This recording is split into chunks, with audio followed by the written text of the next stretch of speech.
After 70 years, Coca-Cola plant is leaving town. Friday marking the final day of operations at this distribution warehouse near the airport. This employee spent 18 years working at the facility. Another spent 35 years with Coca-Cola. As usual, everyone's sad. It's a mixed reality. On August 1st, the Golden Gates of manufacturing in California didn't just swing shut, they were welded. While the state's political elite bragged about a tech boom and a green revolution, 236 families in American Canyon and Salinas were quietly handed their final checks. The machines at the Coca-Cola bottling plants didn't stop because they were broken. They stopped because of a terrifying internal directive known only as Project Glass Horizon. But as the lights went out at the American Canyon facility, a plant that had pumped millions into the local economy, the workers noticed something chilling. A fleet of trucks was moving out, not with inventory, but with the very history of the facility. They were erasing the evidence of a 70-year legacy. There is a specific kind of silence that happens when a corporate giant abandons a coastal community. A silence that local workers say feels heavy, like the ocean air itself is mourning the 135 jobs erased in mid-2025. We were hitting every target. The efficiency was through the roof. One floor manager whispered under the condition of anonymity. But when I looked at the new internal logistics map, our facility wasn't marked for upgrade. It was marked for liquidation.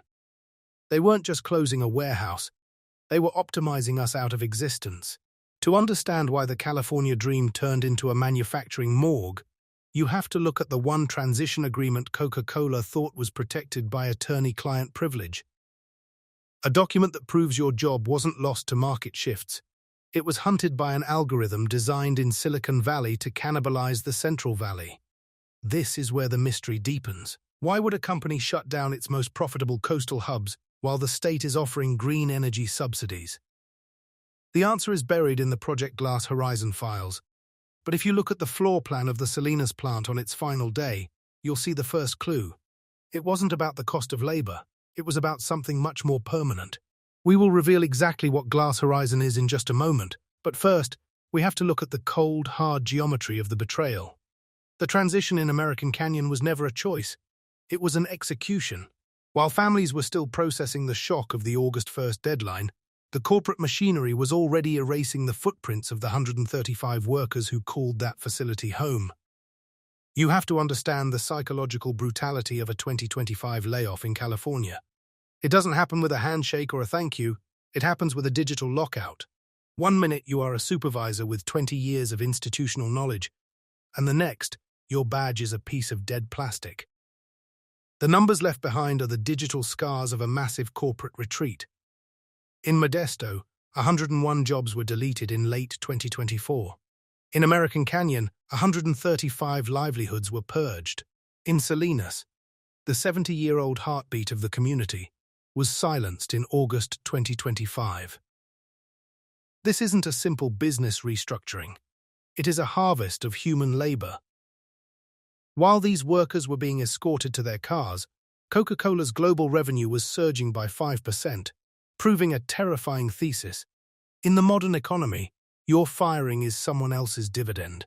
The psychological warfare begins when you realize the facility at Salinas didn't close because it was failing, surviving 7 decades of economic shifts, dot-com bubbles, and global pandemics only to be sacrificed for a secret deal between bottling giants and utility providers. A deal, prioritizing silicon power over human production, that you can track the fallout of by subscribing to this channel, revealing a horrifying truth where workers weren't just replaced by robots, but by sterile servers that don't require a single human heartbeat to stay online. Think about the sheer scale of the 950-plus facilities Coca-Cola operates globally. In that context, a single plant in California seems like a rounding error. But to the town of Salinas, it was the sun the entire local economy orbited around. When that sun goes dark, everything else freezes. The local diners, the gas stations, the schools that relied on that tax base, they are all part of the collateral efficiency. Why is the leadership in Sacramento so silent? Because acknowledging the 320 employees in Northampton, or the 135 in American Canyon, means admitting the California dream has a trap door. When a tech company opens a new office, there are cameras and speeches about the future. But when a bottling plant, the backbone of the middle class, is liquidated, there is only the cold, sterile language of a press release. They call it asset writing and supply chain optimization. These are corporate masks for a brutal truth. They are stripping the liability of human breath from their books to satisfy a Wall Street that views a worker as nothing more than a legacy cost. To truly understand the scream inside these empty warehouses, you have to look at the payroll.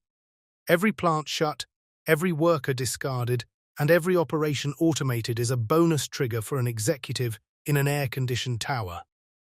They have shifted the model to focus on brand management, outsourcing the messy, human reality of manufacturing to third-party contract packers like Niagara Bottling. These partners run ghost operations where humans are merely there to watch the machines that replaced them. Now, we reach the center of the mystery. What is Project Glass Horizon? Internal memos leaked from the 2025 restructuring reveal that Salinas and American Canyon weren't closed because of supply chain issues. They were closed because the land sits on top of a newly mapped fiber optic backbone. The plants weren't bottling soda anymore. They were being prepared to be gutted and turned into dark data centers. This is the horrifying truth. The workers weren't replaced by robots. They were replaced by servers that don't even require a single human supervisor on site. The company realized that a square foot of server rack generates 400% more passive yield than a square foot of human-led manufacturing.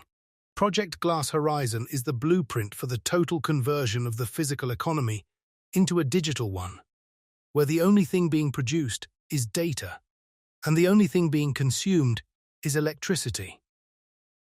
The hidden transition agreement discovered in the internal files reveals a much darker timeline. It suggests these closures weren't a reaction to recent market shifts, but a premeditated strike planned years in advance. They waited for the technology to hit a specific automation threshold, and then they pulled the plug on thousands of California families. The silence from the state is the most haunting part of the betrayal. If the California miracle is real, why does it feel like a funeral for everyone living outside the tech hubs? The horror isn't just that the jobs are gone. The horror is that they were never meant to stay. If you think your industry is safe because you work in a state with strong protections, you are ignoring the cold geometry of 2025.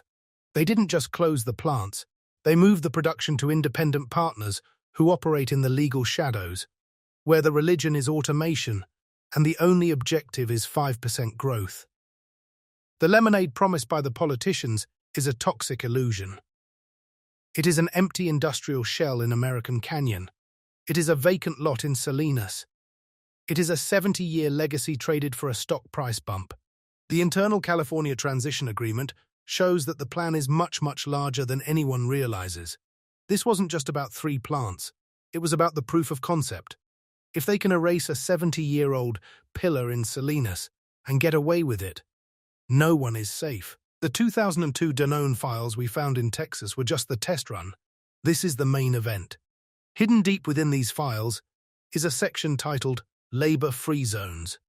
These aren't just industrial parks. They are ghost sites. They are the coordinates of a future where humans are no longer required. The document proves that your job wasn't lost to market shifts. It was hunted by an algorithm designed to cannibalize the workforce. While you are watching this, an algorithm is likely calculating the redundancy of your own zip code.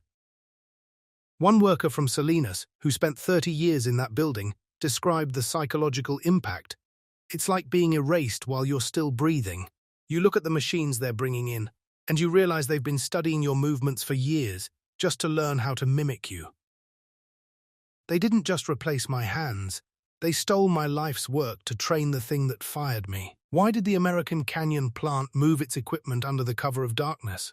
Because when a community realizes it's being liquidated, it fights back. They didn't want a protest. They wanted a funeral before the body was even cold. They moved the history of that facility into the San Jose servers, where 70 years of human sweat was compressed into a single terabyte of data. This is the systematic erasure of a community's soul. Every time a labor-free zone is established, a social contract is shredded. These zones represent a new form of corporate sovereignty, where the company owes nothing to the land or the people. No property tax breaks for jobs, because there are no jobs. No community investment, because there is no community. Only a high-voltage fence and the hum of cooling fans. One Salinas worker said, "They told us we were part of the family. You don't treat family like a line item you can just delete." But when I saw the automated rigs pulling into the bay, I realized the family was already dead. We were just the last ones to find out. This is the heart attack moment for every worker in the state. The revenue is up. The shareholders are popping champagne. The machines are humming a tune of perfect, bloodless efficiency. The document Coca-Cola tried to bury doesn't just name the plants they closed. It names the plants they are closing next. It contains the Priority 2 hit list. It proves that the California miracle was always a lease, and the landlord just served the eviction notice to the entire middle class. The resolution is brutal. The silence in those warehouses isn't a sign of peace. It's the sound of a successful erasure. They didn't just take the jobs, they took the evidence that you were ever there. As the last digital lockout is triggered and the final human supervisor walks out into the California sun, we are forced to face the resolution of the mystery. Project Glass Horizon is finished. The transition agreement was never about market shifts or pandemic recovery. It was a premeditated strike against the human worker, signed years before the first person was fired. The giant has already moved on, scouting the next town, the next facility, and the next variable to reach zero. To stay ahead of the next closure before they wipe your city off the map, subscribe now. In the new California, the only thing that matters is the bottom line, and the bottom line has no room for you.